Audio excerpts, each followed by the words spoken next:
For my wedding, parents and sister kept saying there's a surprise, so just wait. On the wedding day, none of my family showed up. Instead, there was a video of them on a European trip with the message, "She won't be hurt by this." I didn't contact them at all, but after I posted photos with my in-laws, I got 290 calls. It's wonderful to escape from being stressed by her wedding. These are the kind of posts I would end up seeing from my family members who didn't show up to my wedding. My relationship with my family has always been awkward.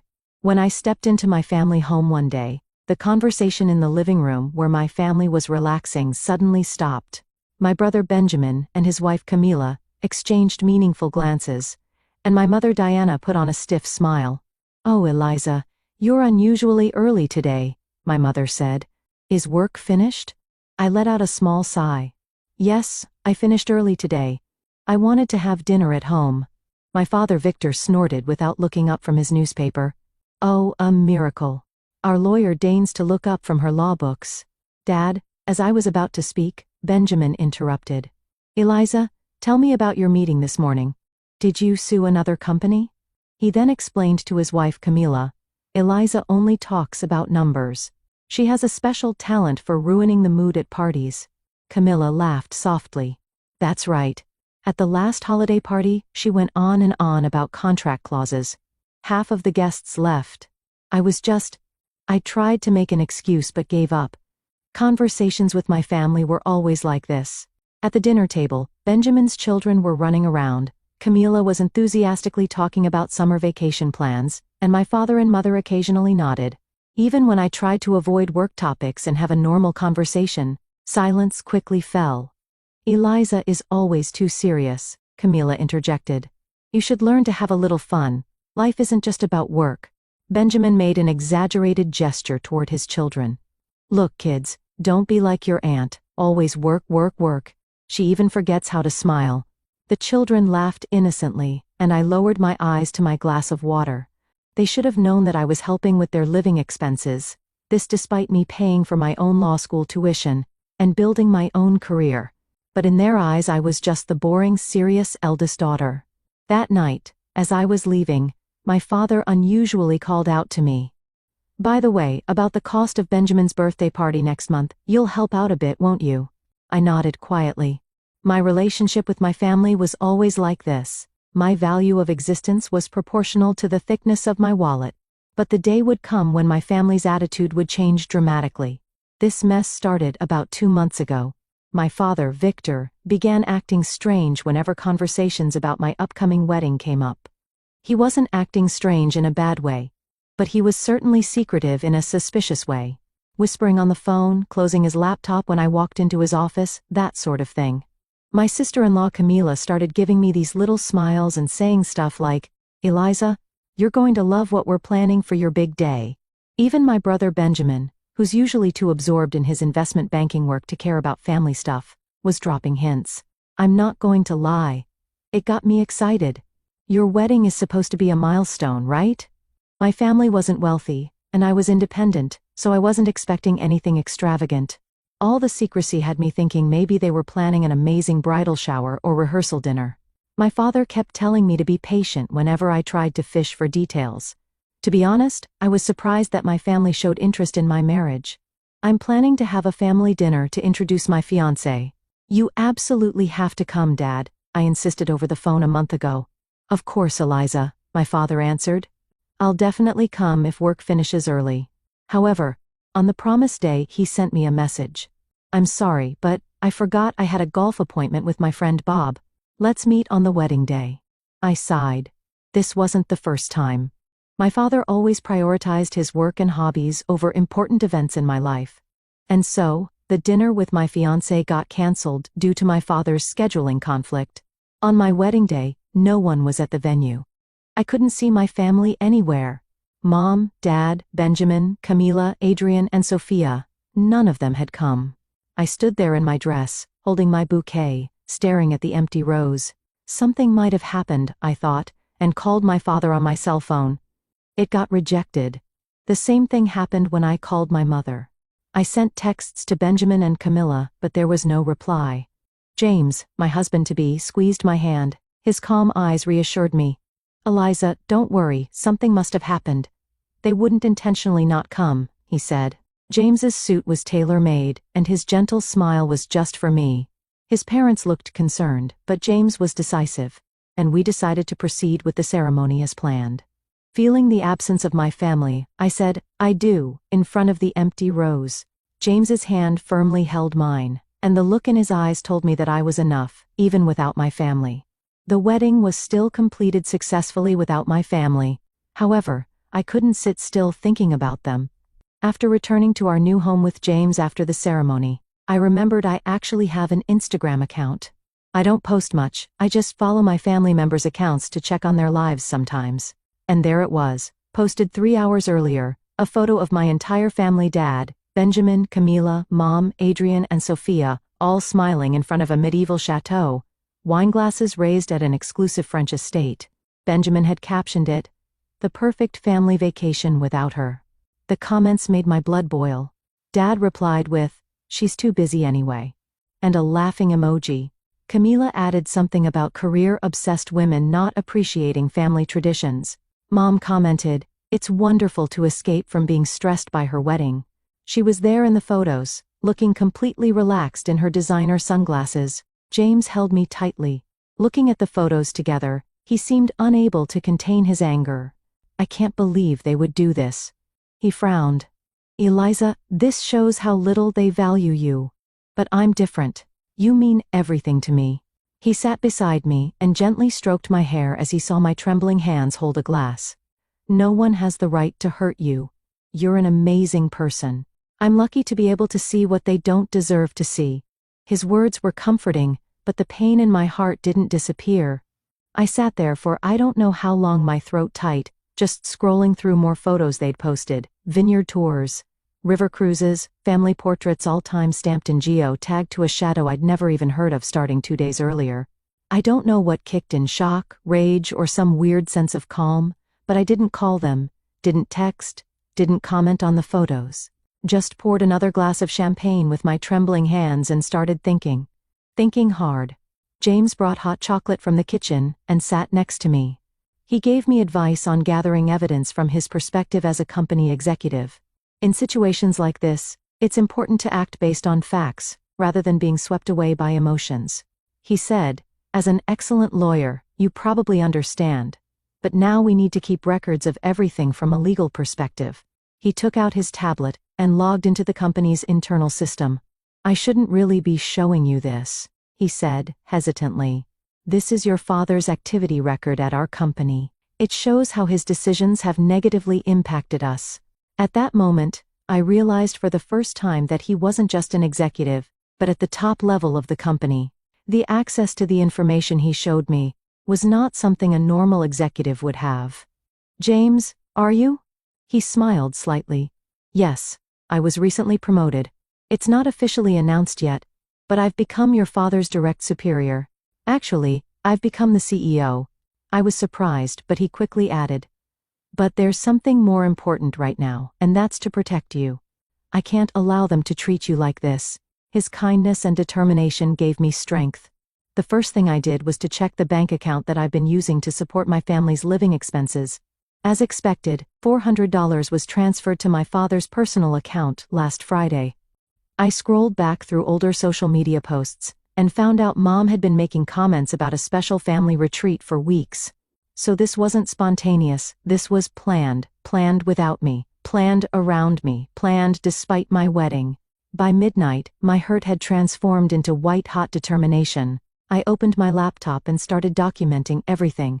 Screenshots of posts, financial transfers, a timeline of the lies they'd told me about wedding surprises.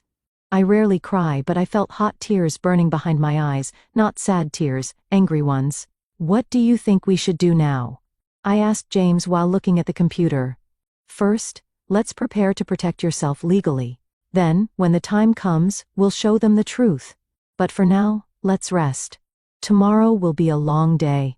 He put his arm around my shoulder and led me to the bedroom. 3 days after the wedding, I suddenly received messages from my family.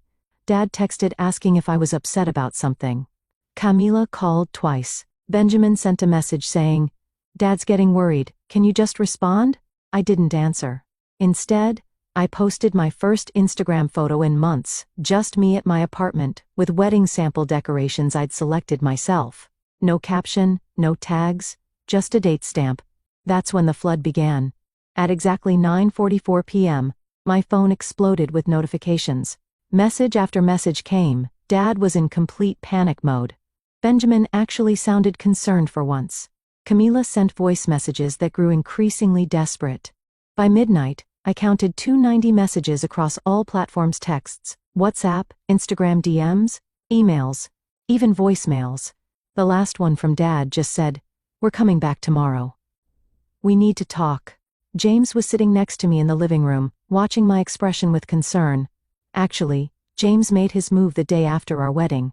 He woke up early that day, and after taking a shower, he quietly made a phone call in the corner of the living room. I was still in bed, just waking up from the previous day's fatigue. I noticed that his tone was different from usual. It was business-like and calm, yet it had an unwavering strength. "Yes, Victor," I heard James's voice. "The decision remains unchanged. From Monday, you will be transferred to the regional branch. Your future will be considered based on your performance there." I was fully awake the moment I heard him say my father's name. Jumping out of bed and heading to the living room, I saw James holding the phone with a serious expression. He saw me, gave a small nod, and continued the call. "No, this is not personal. It's purely a matter of performance and compliance," he said calmly. "Your department has failed to meet targets for 3 consecutive quarters. Furthermore, there have been violations of the company's ethics code." The voice from the phone grew louder. It sounded like my father was shouting. James remained calm and switched the phone to speaker mode. "You don't have the authority." My father's voice echoed throughout the room. "I've supported this company for 20 years. You're just a victor," James calmly interrupted. "I was officially appointed as the CEO 3 months ago. All personnel decisions are within my authority." After a moment of silence, my father's voice changed. This time it was mixed with fear. "Wait, James. There must be some misunderstanding. You skipped a family wedding to go on a European vacation," James said sternly. "Our company upholds the value of cherishing family. You fail to uphold even that basic principle." "Wedding?" My father's voice sounded confused. "What wedding?" James looked at me, his expression softening slightly. "Eliza's wedding. Your daughter's." On the other end of the phone, something fell. Then my mother's voice was heard from a distance. "Victor, what happened? Eliza's wedding? Why would—" My father sounded completely shocked. James reached out to me, and I sat next to him. "I am James Ryan, your superior and your son-in-law." After a complete silence, frantic voices were heard from the phone. It seemed like my father was hurriedly explaining something to my mother. Benjamin's voice could also be heard in the background. They were clearly agitated. But, my father returned to the phone, his voice now trembling. "Why didn't anyone tell me? That Eliza and you, I didn't know. We sent the invitations 3 months ago." I spoke for the first time. There was no response. "I also called Mom to confirm, but was told you were busy." "Eliza?" My father gasped. "You were there. Listen, this is all a misunderstanding. We were just on vacation. I didn't know your fiancé was James, or that he was my boss." At that moment, there was a sudden movement on the other end of the phone, and we could hear Benjamin's voice. "James, Eliza, listen. We learned in Europe that Dad was being demoted. Everyone was upset, and we tried to contact you, but you canceled my wedding," I said in an icy voice. "You didn't think about the most important event in my life at all." "Eliza," my mother started speaking. "We were just enough," James said before hanging up. "Victor, I expect a report from the regional branch on Monday." When the call ended, I buried my face in my knees. James sat beside me and put his arm around my shoulders. "Honestly, I didn't think your father wouldn't recognize me. He had met me in board meetings and should have known I was a member of the management team. I guess he really didn't consider you in his life at all, Eliza." Paul's words pierced my heart. My father couldn't even remember my fiancé's face. 3 hours later, our smartphones kept ringing. 290 desperate messages from my father, mother, Benjamin, and Camila. They suddenly realized my importance, because my husband had the power to affect their livelihood. What are you going to do? James asked, gently stroking my shoulder. I'll ignore them, I said with determination. Just as they ignored my wedding, I'll ignore their messages. James smiled slightly and kissed me. I finally understood. They didn't even know who my fiancé was. In the past, I felt like I was only a supporting character for my family, but now I have finally become the protagonist, and with my partner James, I was ready to start a new life. I've been loyal to my family for years. Never once have I deliberately ignored my father when he needed legal help. We spent that evening building my legal protection strategy. I called my bank and removed my family members' access to my accounts. Around midnight, I discovered an email thread between Dad and Benjamin from 2 weeks earlier. Dad, should we even tell Eliza about the France trip? Benjamin, why bother? She'll just worry about her wedding. Dad, true LOL. It's not like she ever focuses on anything but legal matters anyway. Benjamin, she probably won't notice we're gone until after her wedding. Dad, I think you're right. LOL. That was the moment something inside me crystallized. I'd been holding on to a tiny hope that maybe everything was just a big misunderstanding, but that email destroyed it. On the day they were supposed to return, I was waiting in my apartment. James said he had work and promised to join me in the evening. At 4:32 p.m., I heard multiple voices in the elevator of my building. The wheels of suitcases rolled on marble and the intercom rang. I slowly responded. When I opened the door, there was an unnatural scene of jet-lagged, exhausted faces forcing cheerful smiles. My father was clutching a gift bag that had obviously not been in his original luggage. Eliza? My father said, in a forcefully bright voice. Why didn't you answer the phone? I wanted to ask you about my job. I stared at them with a cold expression. My mother looked apologetic, and Camila was staring at the floor. Only Benjamin hadn't completely abandoned his somewhat arrogant attitude. As tense conversation began at the doorway, the elevator doors opened again, and James appeared. Wearing a suit, his expression was stern when he saw my father. Victor, he said calmly. My father's face was drained of color. James? He choked. Is it true what was written in that email? Are you together? James stood next to me and put his arm around my shoulder. Victor, I am Eliza's husband. The wedding was 4 days ago. You were invited, but it seems you prioritize your vacation in France. My father's face was twisted with fear and confusion. Eliza, is he really my company? CEO? I said calmly. Yes, he is. But you know what? You chose traveling over my wedding. And now, you've come to complain about James demoting you? Benjamin stepped forward. Eliza, listen. We didn't know your fiancé was actually Dad's boss. Otherwise, that has to be a blatant lie. I said firmly. James' promotion was decided last month. His name was circulating in the company emails. The reason you know nothing about my fiancé is because you have no interest in my life, my father said in a trembling voice. Eliza, we're family. Family helps each other, right? James calmly said. Victor, someone who doesn't value family has no right to talk about family. As those words echoed in the hallway, complete silence fell. My father's shoulders slumped, and despair spread across his face. My mother covered her mouth with her hand, letting out an uncontrollable sob. Even Benjamin lost his usual arrogance and dropped his gaze to the floor. I notified you when you were in France last week, James continued calmly. Employees who don't value family are not needed in the company. You are to be demoted to a rural subsidiary. It was only after you received that notice that you suddenly started to care about your daughter's wedding. Camila said in a small voice. We didn't know. Victor suddenly said we had to go back. James looked at her, his expression softening slightly. Please leave now. Eliza has been hurt enough. My father took a step back and dropped the gift bag. Its contents were scattered on the floor, but no one tried to pick them up. My crying mother grabbed my father's arm and pulled him toward the elevator. Eliza, Benjamin said finally. Can I talk? Get out, I said quietly but firmly. They slumped their shoulders and hung their heads as they entered the elevator. The last scene visible through the closing doors was my father's devastated expression and my mother's tears-soaked face. Benjamin was supporting Camilla, who was crying like a child. When the door closed, James gently embraced me. Are you okay? He asked kindly. I'm fine, I answered. I'm no longer an invisible presence. That's all I need. Looking out the window, I could see them walking through the lobby with heavy steps toward a taxi. My father no longer looked arrogant, he just looked like an old man.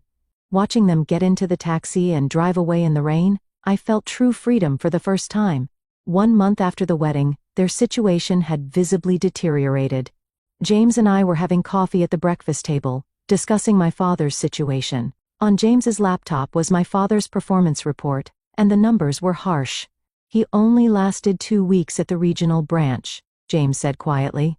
He was late every day, and even fell asleep in meetings. Yesterday, he formally submitted his resignation. I picked up my coffee cup and stared at the steam, as expected. James took my hand. Do you regret it? No. I shook my head. They made their choices. I just made mine. As we were preparing to go to work after breakfast, my new phone rang. It was my mother's number. After exchanging glances with James, I answered on speaker mode. Eliza, please listen. My mother's voice sounded tired and thin. Your father quit his job. We're financially struggling. We can't make our mortgage payments, and our credit card debt is growing. Could you help us a little? James silently looked at me, nodding slightly to indicate that he was leaving this decision to me. How much do you need? I asked calmly. About $3,000 this month? My mother said in a small voice. It's temporary. Your father will find a new job soon. I struggled to contain my laughter. $3,000. Almost exactly the same amount as their luxury hotel bill in France. Tell me honestly why you need the money, I said. I told you, mortgage and the real reason. I interrupted her. What is father trying to do after James demoted him? After a long silence, my mother sighed. He has contacted a competitor. He's planning to sell confidential information from James' company. We need money for a lawyer. I could see James's expression hardening. He quickly began taking notes, and gestured that he would contact the legal department. I see, that was all I said. Mom, you just admitted to conspiracy and corporate espionage and industrial spying. This call is being recorded. Eliza. My mother gasped. How could you record a family conversation? How ironic, I said coldly. A family who chose traveling over my wedding is now bringing up family. That evening, James and I were drinking wine on the penthouse balcony, gazing at the city lights. He put his arm around my shoulder and pulled me close. What do you think? I asked. Do you think they'll give up? They have nothing left to lose, James said quietly. That's the most dangerous kind of person. 2 days later, I received a direct call from my father. Eliza, his voice was strangely calm. I need some financial assistance. It's temporary. I'll pay it back soon. James and I were listening on speakerphone again. He had already contacted a lawyer and started preparing a restraining order. How much do you need? I asked. $5,000, he said without hesitation. As family, as a daughter, helping out that much is only natural, right? I looked at James. He just shook his head. Dad, do you understand how dangerous the gamble you're taking is? I asked quietly. James took everything from me. He suddenly shouted. My position, my dignity, even my daughter. He should be punished. Your problem has always been that you're self-centered, I said. I am not a thing, not a possession to be taken. I made my own choices. Did you know he was the CEO? My father said in a trembling voice. Did you marry him knowing he was my boss? I married him knowing who he is, I answered. Because he is kind, honest, and respects me, things you never showed me? The phone went silent and was then disconnected. The next morning, the news was shocking. My father had been arrested for compliance violations and attempted sale of corporate secrets. According to a report from the company security, my mother and Camila were crying at home.